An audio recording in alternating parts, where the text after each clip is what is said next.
do you think of that, man? That's Nice. that's a nice intro there. That's the intro for Hobby Hotline episode 215. 215 is a pretty big deal around here, huh, Tony? Yeah, for sure. All right, so that's the area code for Philadelphia, Did folks. John do that on purpose? Yeah, I don't know. I just noticed it happen, man. So episode 215, Tony from Cousins Collectibles and Adam from Heroes for Sale. I'm John Keating. We have a pretty nice little panel here. And my panel, I say you two guys, because you guys have a nice little spread of knowledge there in the modern, in the sports and non-sports sector. So I'm honored to be here with you guys. Tony, this is our first time. Adam, I think we've been around the block before. Always appreciate your insight because you're able to articulate things very well. So away we go. We're going to talk about some things here, and I think some of the topics we're going to talk about also kind of reflect the diversity of the panel here. So, Tony, right off the bat, everything all right in your life? Everything going good? You want to talk about anything? Want to say hello to everybody? Yeah, no, everything's going pretty good. Just picking up cards here now that I couldn't pick up in the last year or so. So that's always a good thing. Emotionally pick up or physically pick up? Are you having physical difficulties, or was it a something that wasn't enabling you to actually purchase the cards? Yeah, more. That couldn't reach the pocket. I couldn't reach down far enough. So it was definitely that is a physical thing as well. Definitely right. a physical problem. Yeah. But pockets no, are deep, but your arms are short, right? Yeah, for sure. But other than that, no, everything is good. Just excited to be here with you guys, and let's see what comes about today. Adam, what's going on with you? Just trying to figure out what I need to do from 10 a.m. to 5 p.m. nowadays. Now that the World Cup isn't on anymore, that was like a marathon of just every day sitting down at like 10 a.m., open out my laptop and having the games on in the background. And, USA, there's a little bit of drama, but if you talk to anybody in the soccer world, the drama is what the excitement comes from and sort of almost makes a team. Like if you look at a lot of the top teams, they're going to have like a lot of big drama. Like I think it was either France or Brazil, like there was some sort of blackmail and then the players were playing together. And that's sort of what's happening a little bit here. Like, I don't know, it's a little bit crazy, but just trying to, work on content, all that kind of stuff. That's a good point. France has been going through that for a while. It had to do with Karim Benzema. That's what it was. Yeah. And kind of a second and third tier player on the team, blackmail, all that fun stuff. And then we have the U.S. national thing now where soccer moms are getting involved. Yeah, in the men's national team. So yeah, that's fun. That's a nice little side thing. I mean, listen, I don't know where the U.S. is in life expectancy and the happiness quotient, but I think we're probably in the teens, and I guarantee you all the countries above us, soccer is the number one sport in those countries. So soccer will make you live longer and happier. I'm here to tell you. So let's see here. We're going to we'll say hi to Logan out there, and we'll say hi to Rex over there at the big card store in New Buffalo. And talk about some things here. I guess one thing we wanted to talk about was Major League Baseball, right? Season just wrapped up. We're still releasing product, but baseball's got some, I guess, good news for them. And that's that their revenue, I think we set an all-time high in revenue for baseball. What do you guys think about that? Surprised? Not surprised? I'm surprised, as supposedly it's a dying sport, but I don't know. I mean, as far as people watching, and so I mean, I guess you'll get into that a little bit too because the numbers are a little strange. But I don't know. Is that due to streaming, or are people buying the streaming package, or is it just memorabilia, or what? I mean, what's the deal there? But it is a little surprising. I mean, that's a lot of dough. Yeah, it's obviously TV drives all this stuff. Yeah.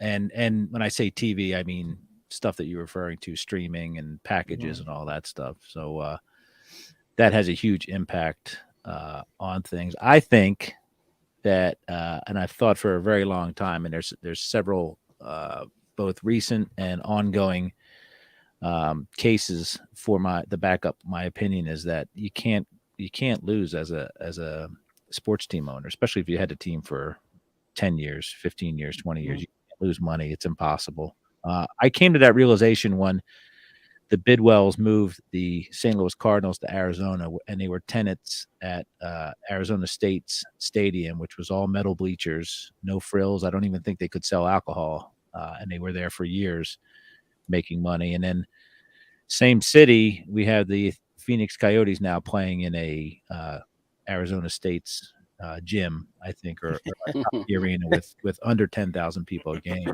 So, Adam, what do you think about this whole MLB revenue bonanza?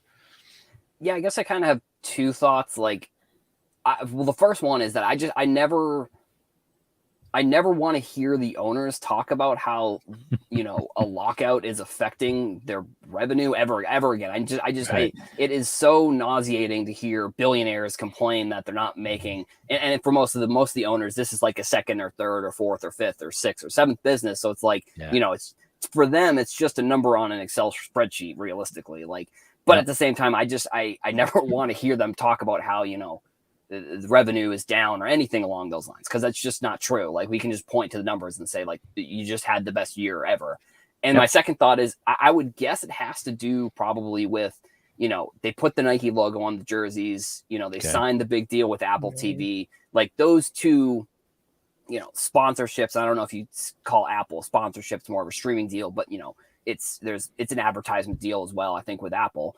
I think those two are probably main drivers on that. Because I know one of the statistics said that, attendance was down. So if attendance is down, clearly there has to be somewhere, which I like I said, I think if it's a scale or whatever, I think the scale is probably towards the Nike Apple deals where attendance is down. I would also be interested to know, like, where the attendance is most down, because there was all the memes over the summer about how, like, the Oakland A's, for example, they had like 100 people or something like that at one of their games, like something crazy along those lines. So I'd be interested to know, like, where Oakland A's or the Pittsburgh Pirates or, like, the Miami Marlins or any of these teams that are, like, kind of not as good, like bottom of the barrel, because Fenway sells out every day, Yankee Stadium, Dodger Stadium, all the teams that are competing, they're all selling out every single game. So it's like, if it's dropping, it's not dropping at any of these top markets. It's dropping, in a place like Oakland where they can't even get like 1,000 people to show up to their games, which, granted, it was a meme and it was like, it was a day game. So it's like, whatever. And the team is not good. And Moneyball is one of the better baseball movies of all time. So, like, that kind of thought process, I guess, goes behind sort of maybe how Oakland tries to build their team every single year. But I think that's probably where my mind goes when it comes to seeing, the MLB rivaling, top NBA and, NFL in terms of revenue. Yeah, let me read this paragraph that you brought up here. The increase in gross revenue is striking as it comes at a time when game attendance continues to decline. While attendance jumped 42.3% compared to 2021, when the start of the season saw most ballparks at no more than 20% capacity, the 2022 regular season was down nearly 6% compared to 2019, the last season before the pandemic. So that's apples to apples right there. Major League Baseball has seen attendance drop 9 straight seasons when taking 2020 out of the mix. So that even including 2020, it's been dropping for the better part of a decade. Last increase in attendance was 1.97% from 2011 to 2012. So the league attendance has dropped 14%. That's a pretty big deal. We talked on air before that just in the top 4 here, if you want to talk sports, the NFL is up above $16 billion in revenue in theory. Baseball is on par with basketball in the $10 billion range, and then hockey is around $6 billion. And I also brought up the fact that baseball has twice as many, has to work twice as hard since they have twice as many games than basketball. So think about that. You're twice as many games and you're at the same level as the NBA. So baseball, and it's dropping too. So I think baseball has a bit of a hidden crisis on its hands. It's only up $100 million from last year, if it says 10.8 versus $10.9 million or whatever it said. So that's not the. I don't think that that's the greatest. I don't think that that's the great news that baseball would want to hear or celebrate. I think it's just a matter of. It's great that they set a record revenue, but with inflation up and all that stuff, I would imagine that $100 million isn't the considering you had a lockout and you had COVID and all that stuff. So it's it's not the biggest bump that you can have. I'm gonna just to placate your or scratch that itch. I'm gonna bring up the attendance, baseball attendance last year. So we talk about Oakland and Miami being at the bottom. Oakland drew 9,973 fans, paid tickets a game. Who knows how many were there? So these numbers don't look that different than numbers from 30, 40 years ago, even longer. They're not set. We still have teams not breaking the 1 million in attendance and teams not breaking 2 million attendance, which was, kind of the same thing we had decades ago. So I feel like baseball is kind of in a bit of a mire as far as quagmire, maybe. I don't know. And, So what would you guys put your commissioner hat on? What would you guys do to increase attendance? Adam, you have anything? Because I saw something the other day that made me scratch my head. I think if I were to do something, I think there'd be two things that I have in mind. It would be try and focus more somehow on the minor league teams. Like the MLB teams need to try and promote the minor league teams more. So that way, when the younger players get called up, people know who they are. I think, you look at the NBA, Zion Williamson, for example, he had 1 million followers before he even was in the NBA. So it's like, once he gets there, everybody knows who he is. Mm-hmm. On the flip side, Wander Franco, it's like the diehard fans know who Wander Franco is because he's been the number one prospect, but like the casual fans, they have no idea who that is. And they don't, and especially because he plays for Tampa Bay. So it's like, Tampa Bay is kind of in that weird spot where I think I saw a statistic for them where it was like, they since 2015 or it was something in a kind of a short span, they had the 4th lowest team payroll, but they had like the 2nd best record in the whole entire league. It's something crazy like that. So it's like it's an interesting conundrum where you have a team that's really good but nobody knows who the players are. Right. It's maybe the Moneyball kind of scenario where you have they win the games but they're not exactly promoting the players enough. And I guess my second point is kind of similar, where I would just make the fan interactions with the players more of a mainstay on game days. Like I understand that they're professional players and they're getting paid millions of dollars to play the game, but you're also getting paid millions of dollars to promote the MLB and the team that you're on. So like, if you can, because I think back to when I was a kid, like all of the experiences that I had when I met a player, those are like some of my favorite players that to this day, like, you guys might not know who this is, but there's a guy who used to be on the Red Sox, Shea Hillenbrand. Mm-hmm, he was like a third baseman and he wasn't like the best player on the team, but I went to spring training one year and I met him and we had like a 10-minute conversation. I was a little kid, but like, even then it's like, he's still somebody that I remember to this day. So it's like, I feel like if you somehow can create those experiences on a game-to-game basis, that's where you're going to create better connections with the fans. I also just think one other thing with baseball, with there being so many games, I think, there's not the desire to go to a game, I guess, because there's just so many games. It's like, if you're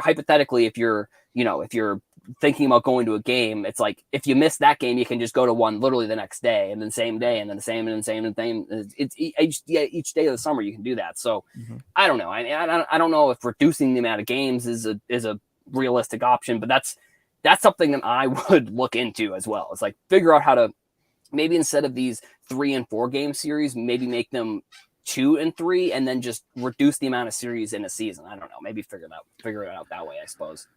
Yeah, Mike, the sports card history or the sports history collector says, why go to a baseball game when you can get MLB ticket and stream the whole season for less than what it costs to go to one game? That's a great point. In theory, I think that those packages were meant to for out of town fans to follow their favorite teams. But where Tony and I live, there's a conglomerate that has an iron fist on that, and that's Comcast. And they've never liked to share. Uh, they've never liked to share the control they have over the Phillies, Flyers, and Sixers games. So, truth be told, I was a DirecTV guy for 25 years. I just got rid of DirecTV and got FiOS, and now I can watch those games. But I haven't watched baseball for a very, very long time for that reason, because Comcast didn't allow me to do that. So on the dish.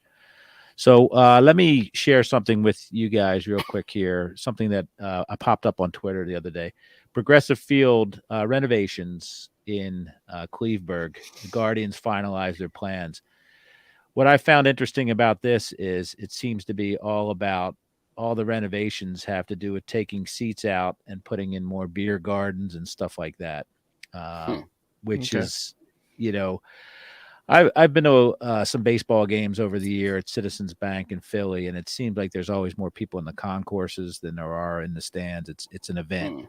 It's an event to go to with your friends, loved ones, and to buy beer and all that stuff. So my suggestion is, why don't you take that stuff out and actually put people's butts in the seats so they can enjoy the game? But that's not what it's about. It's about revenue, which is why revenue's up and attendance is down, because you're selling more beer and churros and all those other things. So, yeah, they have their business plan. Good for them, but it doesn't ever seem to be to grow the sport. And I think that's one of the problems we find in the card game is cards seem to be conspicuously absent from most of these sporting events for some reason. I don't know why that is. Yeah, other than, I don't want to go to a baseball game or a football game or a soccer game or a hockey game. I keep saying soccer, basketball game, and buy a pack of cards I can buy at Target or buy online. There should be something there that is exclusive to that, either that event or that space, right? Whether they're time stamped or whether they're stadium stamped or series stamped, like you say, Tony brought up series. Why not just have, the Guardians are going to play the White Sox on these 3 days in August. Why not have, exclusive cards for that series, right? Knowing you're going to have different uniforms or whatnot, stuff like that. That's not a bad idea. All right. So listen, you guys can join in, call in, all that stuff. I put the link there. We're going to segue to another topic here. See if I can figure out how to do this. Out of that into the current hot topic, which would be the NFL playoffs. First of all, Adam, I'm going to ask you first because I don't know the answer to this. What is your interest, rooting or otherwise, in the 22 NFL playoffs that are being played in 2023? Well, and I know people may not like to hear this, but I'm originally from the Boston area, so the Patriots were the team that I was rooting for. I was rooting for them to make it. They got whooped in their last game, so they didn't make it to the playoffs, unfortunately. Hold on a second. I think you accentuated your Boston accent just for that. Say Boston. So I think you either stick with it or completely. Well, I'm from, so I say Boston, but the Cape Cod is originally actually what it is. I moved to Boston after college, so I guess I don't really have the accent as much as maybe if I were actually from like Southie or somewhere in the actual city. But so like the Patriots were the team that I would have rooted for. Obviously, I think if we're looking at it from a hobby perspective, I hope that they're two quarterbacks that are hobby kind of stars at this point. So I would love to see like a Eagles versus Bills, or like a Chiefs versus the Eagles, or wow, he's really playing up to us, isn't he? Yeah, he Tony? is. Yeah, he is. As soon as we turn off, he's like, "Man, it's Dallas. Screw those guys." No, not that, not Dallas. That's the one team that I had a bunch of players on Dallas actually in fantasy, which I got third place in the league. That will usually get you third place when you Well, it was. I mean, Pollard. Pollard was kind of insane this year, but either way. So like, I hope it's I hope the Super Bowl ends up being like hobby players that are kind of in the mix a little bit. Like if it's a Seattle, San Francisco. I mean, even the Daniel Jones. I don't know, but like if I had to choose, I hope it's between like Philadelphia, Tampa Bay. Because even though Tom Brady broke our hearts and went to Tampa Bay, I still root for him because it's basically Patriots South because they have a bunch of Patriots players, right. Or Kansas City or Buffalo, Cincinnati. I think those are probably the 5 teams that I kind of would hope to make a little bit of a run, at least from a hobby standpoint. I think we have seen sort of what has happened when these big players get put on the big stage. So I think it'll be interesting to watch the playoffs this year. I mean, I think the games start today, so that's going to be definitely an exciting one. Oh, and then the AFC Championship game, if it's Kansas City Buffalo, it's going to be in Atlanta, so there's a chance that I may be able to go to the game because I live in Atlanta now. So is that where the neutral site is? Yeah, apparently Atlanta? That's what they were saying. Okay. It might be at the Mercedes-Benz Stadium. So we'll see. I don't know. I mean, that would be kind of cool. That's crazy. What do you think, Tony? I know what you think. Yeah. Well, yeah, you know what I think, but some of these, just looking at some of these matchups here, I mean, that's a tough draw there for the Cowboys on the road. Early on before this, I mean, Tampa Bay was my Super Bowl pick just because I think Brady, he's a zombie, he just keeps coming back. So don't be surprised if they end up making a run. But like I said, looking at that, I know he's undefeated against Dallas as a starter. So there's, he's got that going for him. So hopefully, what is Tampa? Was they 8-9 this year?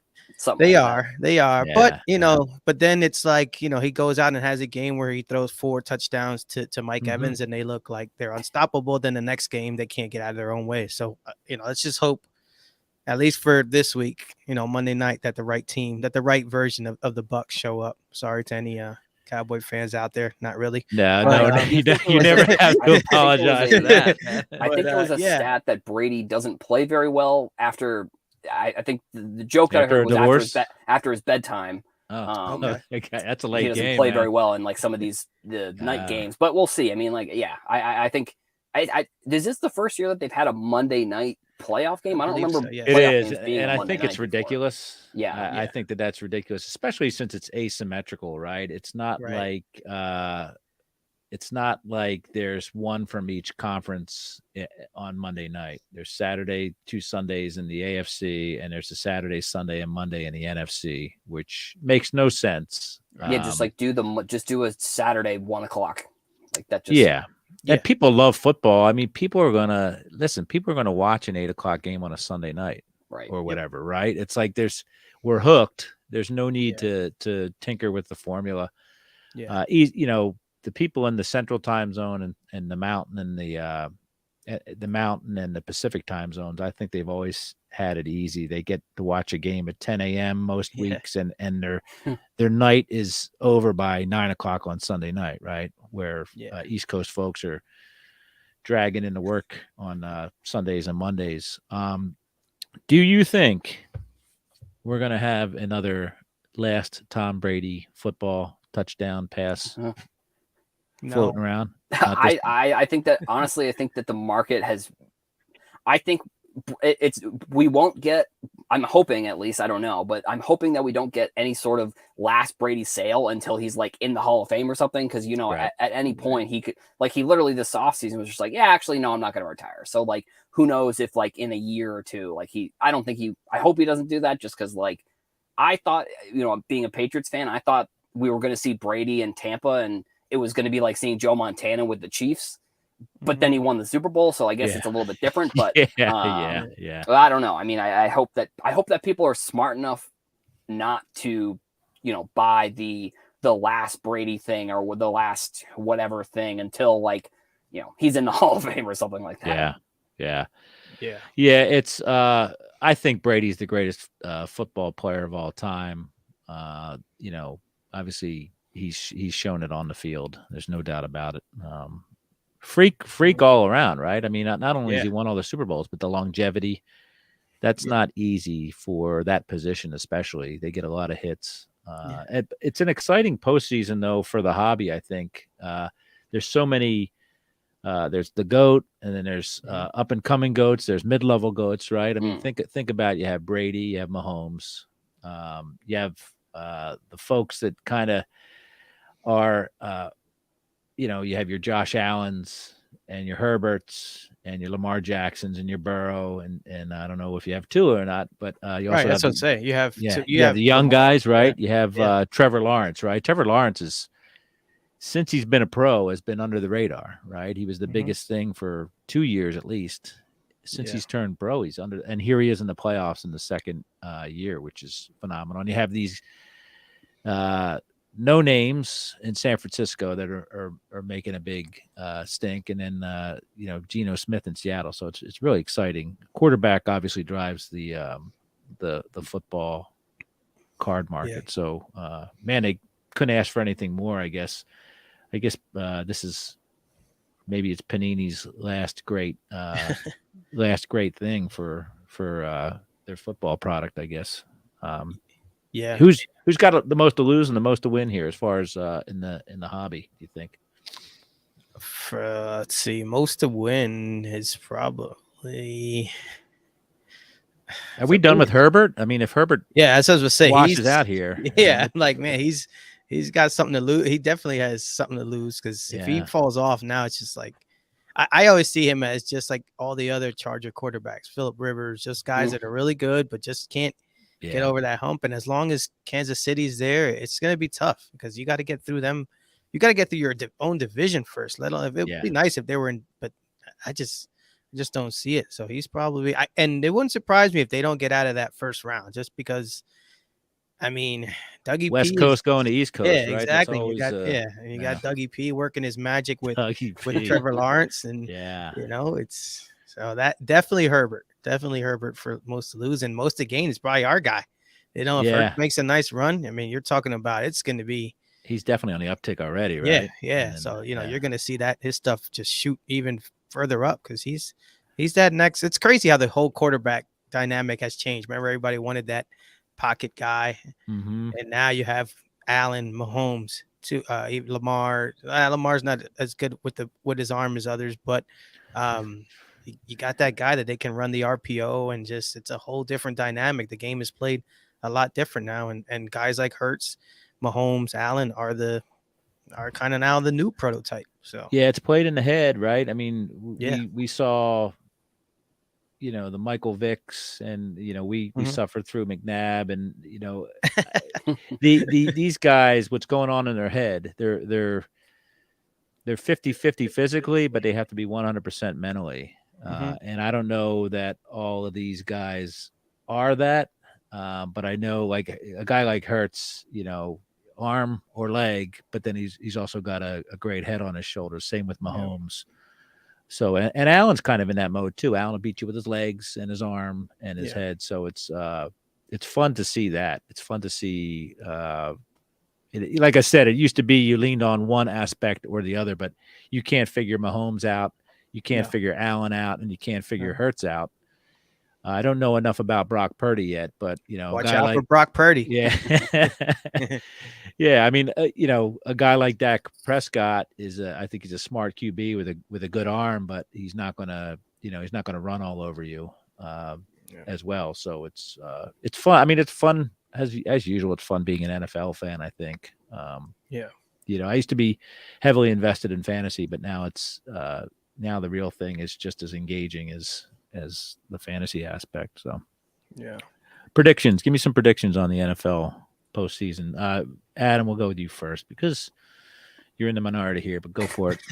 I think Philadelphia is going to come out of the NFC. I think it's probably going to be, honestly, I wouldn't be surprised if it's like Philly and the Giants, because like I still have nightmares of all the times that the Patriots lost to the Giants in the Super Bowl, and I just think once there's something about them when they get to the playoffs, like, and I know it's not Eli Manning and it's not Collins, the coach that always got the red face. Right. But still, I just think Coughlin, Coughlin. That's right. To Coughlin, not Collins. Coughlin. Yeah. So I think it probably ends up being, just kind of looking at the bracket, I think it ends up being the Giants in Philadelphia.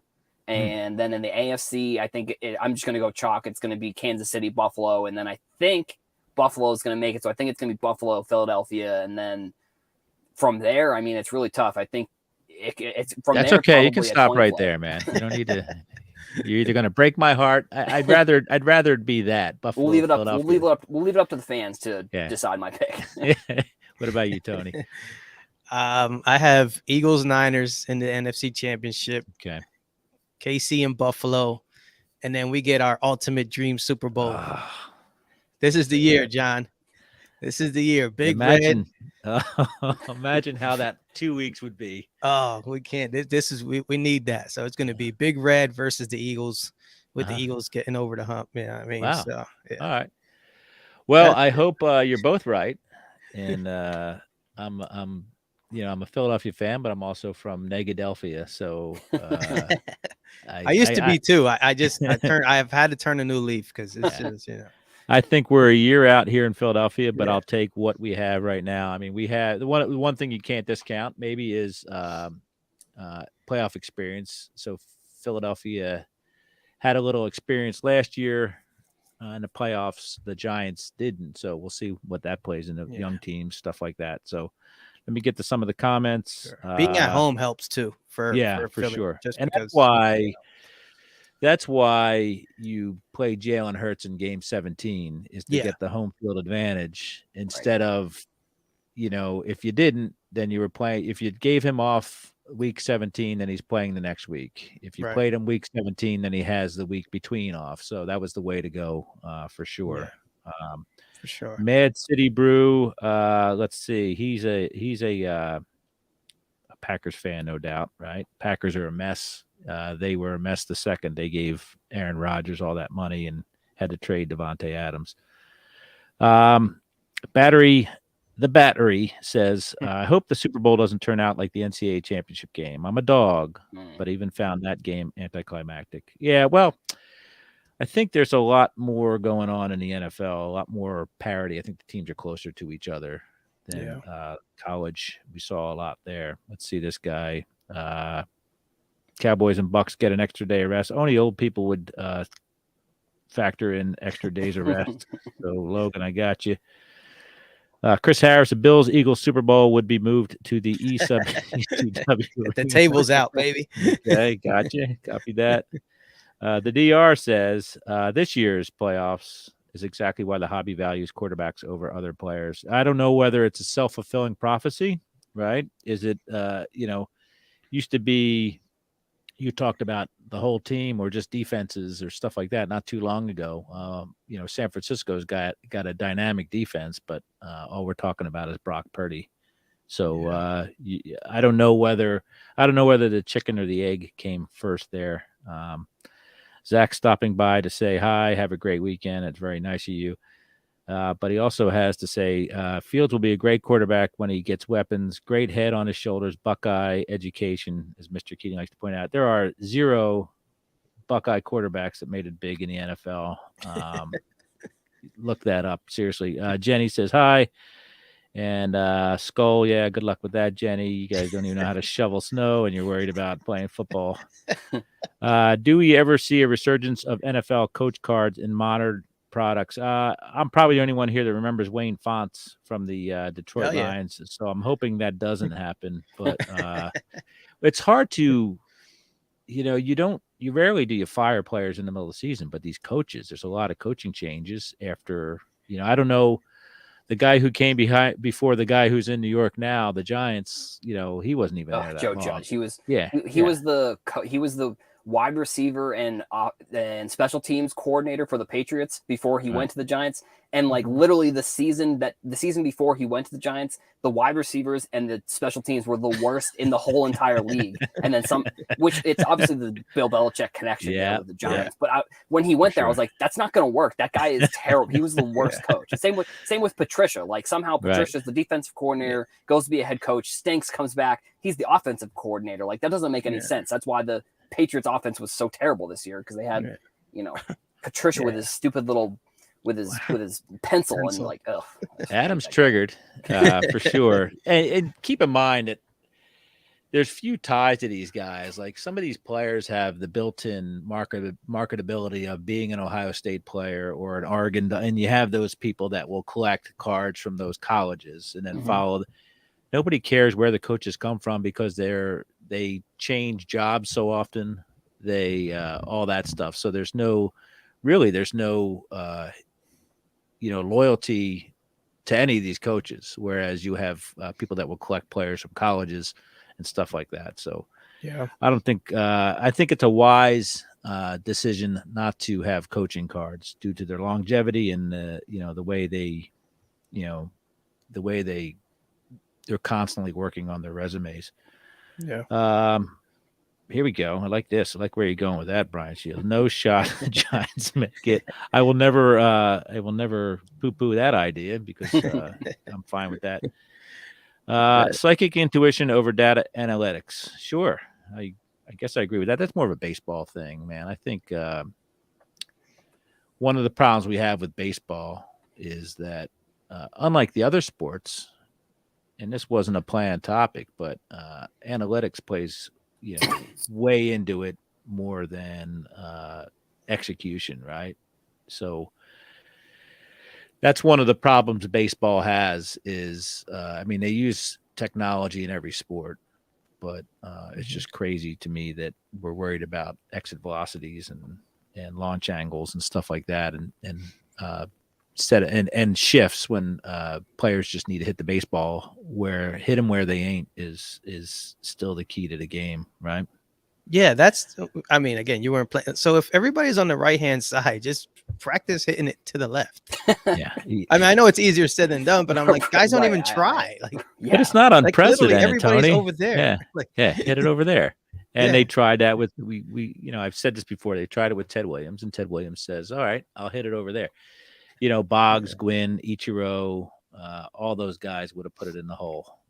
Obviously, they wouldn't have had to shift on them, but get better at your craft. I mean, if I'm running into an issue at work, they don't stack the deck and change the rules in order for me to try to overcome a problem. They want me to overcome the problem, right? I mean, that's life. This is like, nanny state stuff. Let's make it easier for these guys. I think another like a little league thing. Like it is. You're right. Yeah. What? And why not? I know this sounds crazy, but if we're concerned about people tell me they're concerned about these pitchers throwing heat all the time, move the mound back 2 feet. Then, okay. If that's an issue, and it's an issue that you're worried about a shift and hitting the other way on a shift, we'll move the mound back. They move the mound lower. So move the mound back if it becomes an issue, or don't have a mound at all. Let's go to the softball rules, right? Don't have a mound at all and see what happens. I think that would be exciting, and I think you'd actually probably see a spike in interest in the sport if they did something crazy like that, not abandoning a shift or whatever. I think you could have 9 players inside of the bases for all I care. Just overcome. Yeah, I think with MLB, right? They just need to figure out something that can draw fans in, because I don't necessarily think that the game itself is bad. Like, I think if you're a fan of the game, you like watching the games, but it's like it's the draw to get new fans to watch the games, like the home run derby or all-star game. They need to figure something out around that time period to like draw up a little bit more excitement, because I think the home run derby has lost a little bit of its must watch ability. In my opinion, like, sure, I think these past few years, they've done a good job, I think, at getting young players in there, which, from a hobby perspective, that's obviously fun because, you bought Vlad Guerrero cards, so you bought Pete Alonso cards, and you're excited to watch them in the home run derby. But they need to add, something new to that mix, like I think it's in Japan. They have like the bunting competition. It's ridiculous, but it's funny and it gets people to watch, I'm sure. But like they just need to add something into that, maybe, I guess. Like dragons or something, right? Get some dragons that can snap the ball out of the air. Yeah, get the guy I don't know if you guys have seen the documentary on ESPN, the Savannah Bananas, the viral team. Get the guy on the stilts. Fun, man. Get the stilts guy, or get that team involved somehow. Like, I think that's a good example because they're trying to basically be like the Harlem Globetrotters for baseball, essentially. Is at least that's what I took from the documentary. Like, yeah. Well, talk to them and figure out like what they're doing that's making them go viral every time they post on TikTok. Like, figure that out for the MLB.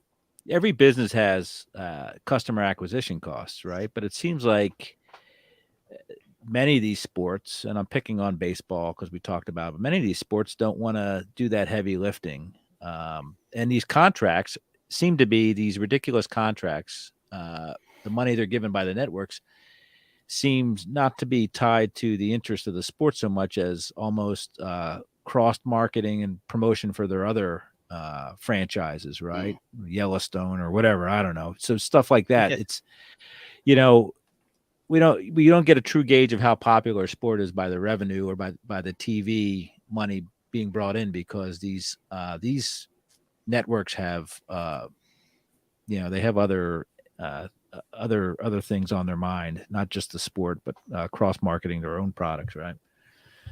So I'm sorry, we're all babbling on here, and we're not talking about the topics we're supposed to. Let's get on to another topic, and I'm going to try to actually get to the topics that we advertise here, or that John Newman put up. So apologies for that. Let's talk about. I guess we'll talk about. I'm going to miss that. I'm going to go over that. We're going to talk about the Panini Hoops release. I know you guys know a lot more about that than I do. So give us your thoughts on that, please. I'll go first. I mean, it's hobby box is $125. So in the grand scheme of things, it's not super expensive.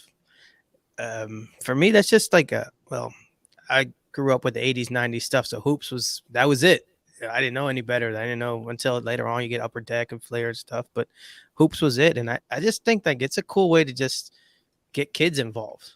That is the future of the hobby, right? So, a kid can't go out and buy a case of or a box of Flawless or National Treasures or all that stuff. So I know some, the high guys that, we sit on the top of the hobby mountain and look down on Hoops, but there's, if you don't start somewhere, you can't just jump all the way to the top of the mountain. So I'm okay with that stuff. And I know you guys have the list of the hits and things like that, but I'm just thinking it overall as a product. I think it's a good budget product. And again, it's a good way to just get kids involved. Just, here it is, rip at it and have fun with it. Cause again, if they never start, you're never going to have people in the hobby. So, where are you getting these hobby boxes at?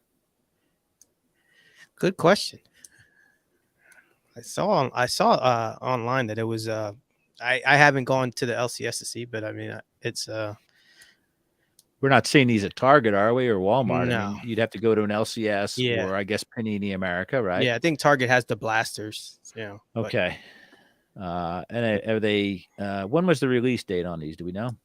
It was this week. Blowout has it looks like they have hobby boxes for the $125 price. It looks like. And 230 base cards, and then there's the parallels, base artist proof, base artist proof black, base artist proof gold, sandalwood, chartreuse, sheesh, all that stuff. Yeah, gold. Breakers hitting this thing hard. Is this the popular break this week for the those people that are into that? Have we noticed it all, guys, or do we not pay attention to that? I haven't really segment of the hobby, any. Right? I mean, I'm sure if you went to, like Mojo Breaks or Leighton or any of the big breakers, I'm sure that they have options for hoops. I think it, you know, I think it, I don't know. I think, and maybe you guys have a different opinion here. Like, I feel like breakers, they sort of make their way up the ladder in terms of products that they break, and then they don't end up coming back down. So like they start out, and this is maybe an analogy that may not even be correct. It's just something that I'm thinking maybe true. I'm not 100% sure. Maybe they're the Dallas Cowboys of the industry, right? You do well for a little while, and you rest on your laurels, I guess, right? Yeah. I mean, I think Hoops is probably sneaky one of my favorite products, to be completely honest, just because, like, you know, it is one of those lower end ones that you can probably find, you know, $125 hobby box is actually, you know, I don't know. It's still a little expensive, but it's like, you know, compared to previous years, that's a decent price for, I think there's 24 packs, and I think you do get an autograph in there, I'm pretty sure. You know, but you're not really opening hoops for the hits and the autographs. You're kind of opening it maybe for more of the like rookie cards. And you know, it was, I think either 2 years, I think it was last year, we saw like the LaMelo start out, you know, pretty expensive. And I think that card specifically, and then same with the Mac Jones Donruss, they're kind of in the same category, where I've realized that no matter how much everyone that creates content in the hobby screams at the top of their lungs not to buy the cards right when they're released, people just want to buy them and they'll do it anyways. I think, you know, this year's rookie class is pretty decent. I think next year you may see another cycle with like Victor the guy from France. I don't know how to pronounce his last name. And then Scoot Henderson, I think, is a player who's in the G League now. You may see another sort of cycle where things heat up a little bit, but you know, that's maybe what people were saying about this draft class with Chet Holmgren and Banchero. So I think it's a cool product. I think it's, you know, I think it's cool because you can get it and it's fairly cheap, and it's, like you said, it's not, you know, it's not National Treasures or Immaculate, but it's like those products are, you know, they have totally different audiences, like of people that are opening it. So I think, you know, this is a good product for, you know, people trying to get in and get it, maybe try to find rookie cards of, you know, first rookie cards too, because it's the Hoops product ever, at least for the past couple of years, has been the first rookie product with players in their new jerseys. So, I mean, I think for those reasons, that's actually one of my, I think, probably top 10 products in general. Yeah. Yeah. There's always, Go ahead, Tony. No, I say, it's weird too, because there's always, like you said, that's the first product that comes out with the players in their rookie uniforms. So you think it would hold a little bit more water than it does, but yeah, I don't know. That's just one of those things where the hobby decides it doesn't, but it's just, that's always been a little weird thing. I'm like, this is the first one. Why isn't this the king? But I don't know. Who are the top three players? Give me the top three hits in this thing. Not one of ones or whatever. Yeah, well, Paolo Banchero is you know, that's the man in this class. Yeah, he's the man. Okay. Magic. I mean, even over Luka and stuff like that, he would be more sought after in this set. Well, I mean, the rookies, just because it's not like a super high end product. So, like, you know, if this is National Treasures, Luka, maybe, actually, I don't know. I mean, you're right. You only get 3,000 rookie cards. So, this is a big one. You know what I find interesting about this set is that, you know, I don't know whether Hoops has always done this, or they used to not do it back in the day, but they do it in team order, right? Boston Celtics are listed as the first team.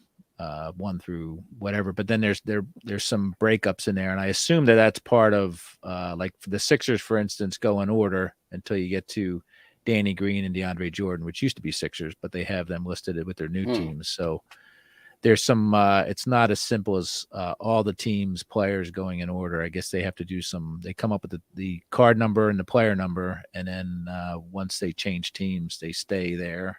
And so there's just stuff interspersed in there, which I think is Lauri Markkanen he's in the middle of the Cavaliers, and he used to be on the Cavaliers. Now he's on the Jazz. So maybe that's what it was.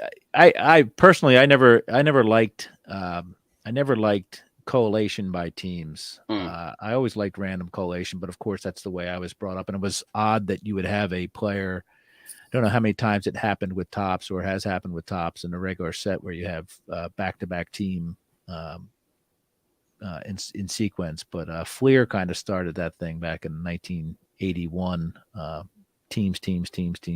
So maybe it's a better way to collate. I don't know. What do I know? So that's that. That's the big NBA hoops, Panini hoops. I'm sorry. Good luck to everybody seeking the cards they want there. Mad City Brew is not wrong, I think, when they say way too many variations. That's crazy. I think a lot of stuff there. Rex says Panini is selling more entry-level boxes to hobby shops now. The first hobby exclusive blaster I've seen came out this week. They're also selling cereal boxes that retail for $19. Rex is on the front line of that retail hobby battle, so he definitely knows what he's talking about there. Go back to baseball here with ML3 cards. Rule changes are making it a different game. If you don't like them shifting, learn to bunt. Yes, right. That covered two of the flashpoints we talked about. Learn to bunt so they don't shift. Too many hitters would rather hit a home run than strike out than reach. Yeah, it's crazy. Chris from Missouri loves his 81 Fleer for sure. This Bowman Brent just wants to know how everyone's doing. So that's a nice thing to present to all of us, Brent. We appreciate it for sure. We're going to touch on another one of our topics real quick here. Get out of the banners. Kind of the segmenting of the hobby, and it's kind of good that Adam's here because I know Adam has a lot of knowledge in the non-sports end of things. I just thought of this, and we go to shows, and I think Tony and I lean on sports, different sports probably, but we lean on sports, and we go to shows.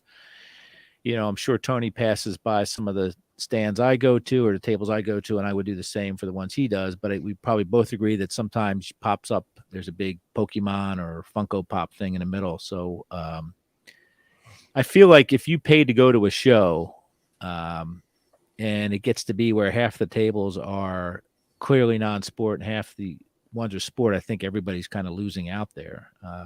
And that's a testament to how popular non-sports is becoming. I'm not disparaging it, but it's, do you see that?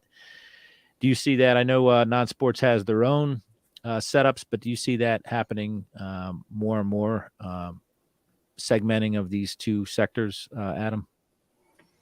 Yeah, I think with non-sports, it's like you're almost like you're niching down pretty hard, like, because even sports cards itself is kind of a niche in itself. Mm-hmm. So like you're niching down a niche, like when you're kind of getting into like, whether it's, I don't know, Fortnite or right, true.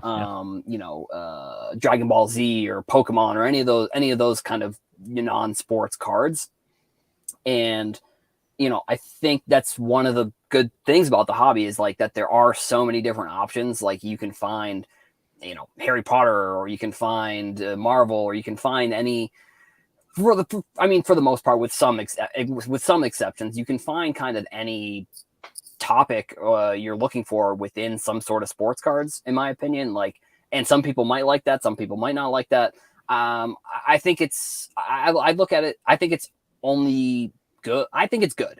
Not only good, but I think it's good because it, I think I look at the gaming industry in general, like Fortnite, for example, and I'm not sure how into Fortnite you guys are, but Fortnite does collaborations with like any brand you can think of. They've done Fortnite has done a collaboration with, and like you can be a character from the thing, basically. So it's characters as opposed to teams, right? Yeah, basically. Okay. So like, if you are, and I'm kind of bringing it back to cards a little bit, like if you I think that there should be more collaborations with outside sports, and maybe this is from the marketing sort of standpoint of kind of a get more eyes, more eyeballs, guerrilla marketing in a way. Like the more collaborations of outside sports you can do, the better. Like I think Topps has done a pretty good job at that with like, some people, and this is kind of a controversial set, is like the Topps 2020 project. Like I think that's one of the more revolutionary products in general that we've seen in sports cards over the past, a couple decades, like bringing in these artists who have these established brands and collaborating with them is good. But I also think like, and I think they kind of do it with the Garbage Pail Kids in a way, like where they make cards that are sort of associated with like pop culture brands.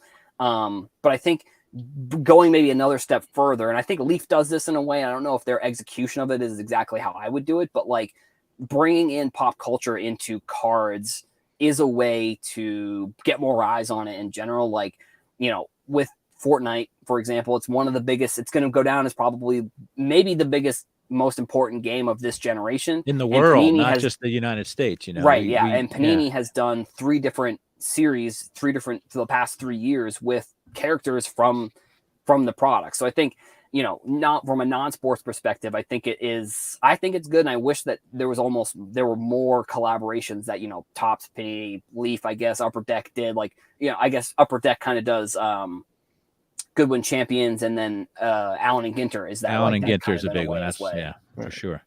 Tony, you reached behind you is the one thing that just popped in my head is I don't collect non-sport.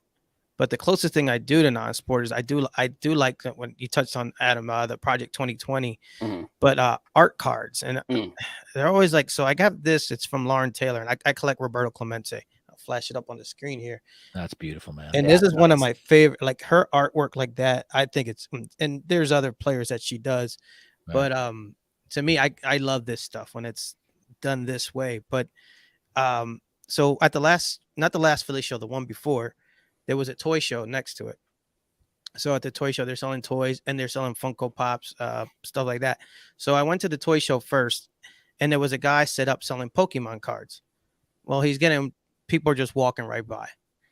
I'm like, okay, I'm just, and then there are people selling Funko Pops, and those booths are busy. I go next door to the card shop and to the card show, and there's a guy set up selling Funko Pops who we're looking through, and I'm like, hey, this one was my cousin Oz. He collects the Funko, so he collects Allen Iverson and stuff like that. But I was like, oh, this one was $20 over there. And the guy says, hey, were you guys over at the toy show? I said, yeah, we were. He said, how was it? I said, well, it was pretty good. I said, he goes, how were the Funko guys doing? I said, they were very busy. Yeah. And he says, man, I'm probably at the wrong place. I said, I should have came. I should have went over there. I was like, well, yeah, you probably should have, because your market is over there. Right. So there is probably something to be said for that. And like I said, the Pokemon guy at the toy show was dead. If he comes over to the card show, he probably would have done a little bit better. So I think there's something to be said for that. There's a show near me. I think they just started up last year where nice, Matt City. Yeah, there you go.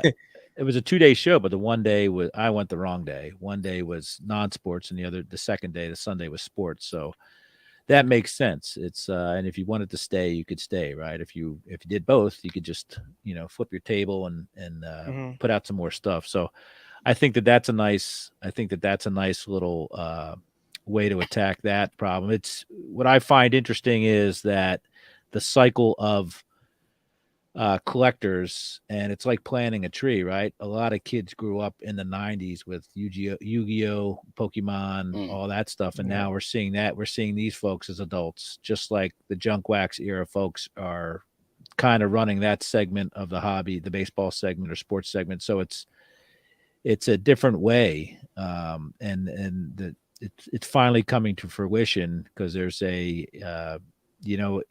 for it to work, you need to have young collectors, and you need to have older collectors, and you need to have dealers that have inventory. So it seems like it's kind of finally germinating. Everything's fine. Everything's coming in, and that's growing so huge now. It used to just be Comic-Con, which was autographs, stuff like that, but now it's all massive in stature, of course. So and Ziggy's in here, and Ziggy, I posed a question to Ziggy about the Funko Pops getting graded, because that's a big thing now. And we might go over a little bit here, but that's okay. The grading of the non-sports sector, we know the preference overwhelmingly in sports is PSA, with the other ones kind of fighting for the scraps. Adam, what's going on? Ziggy gets his Funko Pops graded, and I asked him, are they grading the box, or are they opening the box and grading the item inside? What is being graded? So who's the big graders and the what's and the whys on that end of the hobby?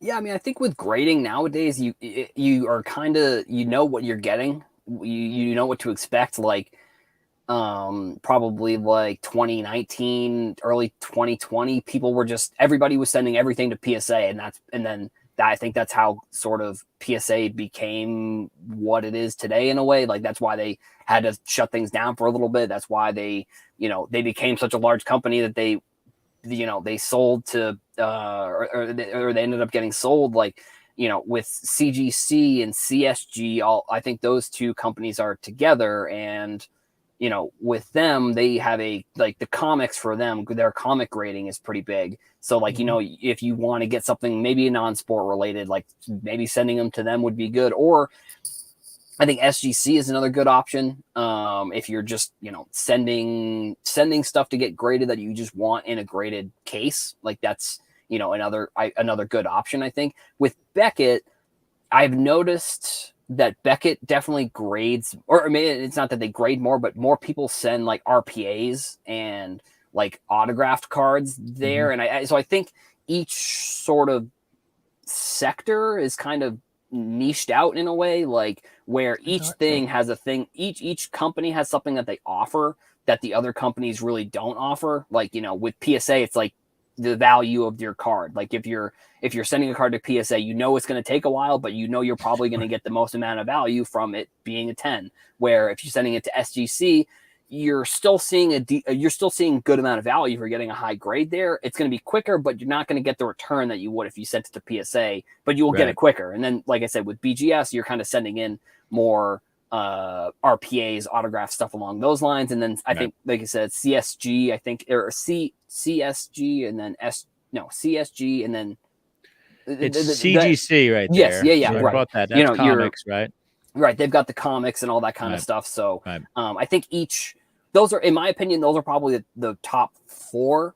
I've seen some other that have kind of popped up here and there, but at least from coming in and being pretty solid, those are probably the 4 that I've seen that have kind of been sort of, if you're sending stuff, I would choose between those 4 before kind of going somewhere else. So there were a lot of words spoken. If you could sum up on the non-sports, it sounds like it's just as confusing as the sports end, right? Kind of. Yeah. It's, I know Tony just did a submission to PSA, and we all have our reasons. And it's interesting because SGC is kind of growing in the, people are saying, well, vintage, definitely go with SGC. And it seems to me that that's not only because of the product, but it's also the mindset of the collector. Vintage collectors tend to hold on to their stuff for a longer period of time. I look at these services and fees, right? So that's CSG, which has almost the same setup as CGC. The $19 for PSA that still says turnaround 65 days, $4.99 or less. A lot of caveats there. I have no qualms going to SGC where it says, 1 to 9 cards, 10 to 19 cards, 20 to 49 cards, and 50 plus cards. Those are your prices. There's a small, if you dig further into it, there is a huge, there's an increase, but that increase is in the thousands. You have to get in the thousands before they start upcharging you, stuff like that. So, and I want my cards within, 5 to 10 business days. So, everybody's got their own. That's an argument that will never be settled, I'm sure. But I just didn't know whether the non-sports end of it was a little more evolved than us cavemen in the sports end of it, throwing rocks at each other about grading all the time, right? It's pretty much the same for the most part. I can tell you mine. I just have hobby OCD. I want them all to look the same. Yeah, well. So I started collecting PSA slabs, and the guys, my buddies, they always make fun of me because they say I'm insane. But I'm like, I don't know. I just want them all to look the same. So I have a couple BGS slabs that drive me insane that they're in my collection. I gotta get that taken care of. But that's just me being a weirdo. You're not an outlier, Tony. There's a lot of folks like that, and a lot of people are in deep, and I understand that. Logan Ward is one of them, although he won't admit it till after we abduct him and get him deprogrammed. But one thing I say to that is, again, I'm an old man, is my cards aren't the same. They're shaped differently, whether it's a T206 or a 33 Gaudy or a 52 Bowman or a 56 Tops, which goes sideways. So that's how I justify that. It doesn't matter so much. I totally get that. Yeah. Yeah, I have 4 different types of slabs in the cases behind me. PSA, SGC, BVG, and I don't have a BGS, oddly enough, just a BVG, and a couple CSGs. But it's just it's the way it is. Yeah. Of course, this guy agrees with you. Whatever. Yeah, my man. Yeah. Listen, it's one of those things where, and like, trust me, they just rile me up, and but I know I just want them all to look the same. Yeah. That's, like I said, that's understandable. So, I mean, look, I have 2 here, and then you're right. Like, this one's vertical and this one's horizontal. Right. So they're both in the same, thing. So I believe it, man. Yeah. Sometimes I wear ankle socks. Sometimes I wear socks all the way up to my knees. So I do it differently. We're going to close out here, but I wanted to ask you guys, you talk about OCD. One thing that bothers the crap out of me is certain hobby terms. So briefly, I just want catchphrase or term that you're currently dissatisfied with, and a brief summary of why so. So Tony, go first if you got any. My least favorite one now thankfully it's starting to die, but it was the hobby is dead. Okay. Stop with that nonsense. I'm like, dude, it's just what's dead is the guys that came in and thought they were going to get rich overnight. Right. See ya. Right. This is alive. There's plenty of people here. We're engaged. We're having fun. So that, to me, that is, you're not even close. Maybe the shows are a little less packed than they were, but again, that's just different people were in it for different reasons. So to me, the hobby's not even close to being dead. If your hobby is making money, then the hobby's dead. But our hobby is different than that. Those are who are hobbyists. The hobby isn't making money. It's all the other stuff. So Adam, what do you think? Give us something there. Yeah, I mean, it's definitely a term that I've used, but I try and use it as sparingly as possible nowadays. And it's probably going to be undervalued, calling something undervalued, because it's a good one, man. I think rated, right? Underrated or undervalued? Yeah. Undervalued. Yeah. Because I think it's used in a way that people try. It's used in a way that people are trying to sell you something that you don't necessarily want. But when you say something's undervalued, it makes it seem like it has more value. Right. And in general, I mean, I think it is used correctly in some positions. Like, if you're looking at, I don't know, anything can be undervalued to anybody. So it's like the term is just used, I think, when someone's trying to sell a card that people don't want, and they're trying. It's almost like a marketing term that people, it's like when you have like an event or something, and the company's like, we only have a few tickets left, and it's the same. It's, in my opinion, it's sort of the same thing when. I've worked at a company where we used that terminology, even though we had tons of tickets. So, like, I think people using the term undervalued on a certain card or even a certain player in general is more just like, and it's not 100% this way every single time, but it's more of like, I'm trying to sell this card and I want people to think this player is good, even though he may not be good. Like, I think it was used a lot for the Zion draft class when they weren't playing. Every player other than Zion and Ja in that draft class was undervalued. Kobe White, Tyler Harrow, who is still pretty good, but those are just examples. Like, so I'd say that's my hobby term, and I have a little bit of fatigue on a little bit. And I'll piggyback on that. When you see people selling stuff that says this card's undergraded, that's their way of saying it's undervalued as well, right? It's a how do you know it's undergraded? You're not not a grader, and that's the grade they gave it to. So. I'm going to choose the ever popular hobby the way you want to. And I'm only going to say that because you can't drive the way you want to. You can't necessarily parent the way you want to. Sometimes, you can collect what you want. But the way you hobby does and can affect other people, such as sending in base cards to get graded by the thousands and stuff like that. It affects other people. Pumps up the prices, shuts down PSA, stuff like that. So just be careful when you hear hobby the way you want, because it can, in my opinion, that's not necessarily accurate. We do have to have etiquette and boundaries, one of the popular things is going to a show, consumers selling to other consumers on a card show floor, which I think is breaks many of the etiquette boundaries there. So just be careful, collect what you want, but don't necessarily hobby the way you want to, because it has an effect on other people, all that stuff. So so that's going to wrap it up. We went about 10 minutes late. Guys, I'm going to play the video off here. Stick around. I'll take us off the screen, but I'll see you in the green room. Episode 216 is on Tuesday. Hobby Hotline channel there on the YouTube and the Facebook and the Twitter probably. Thank you for everybody for stopping by the chat. I saw all the comments, and it was just too much to put on there because of so many good things to talk about. So as soon as I stop stalling and can hit this video, I'll get us on out of here. So see you guys. Thanks.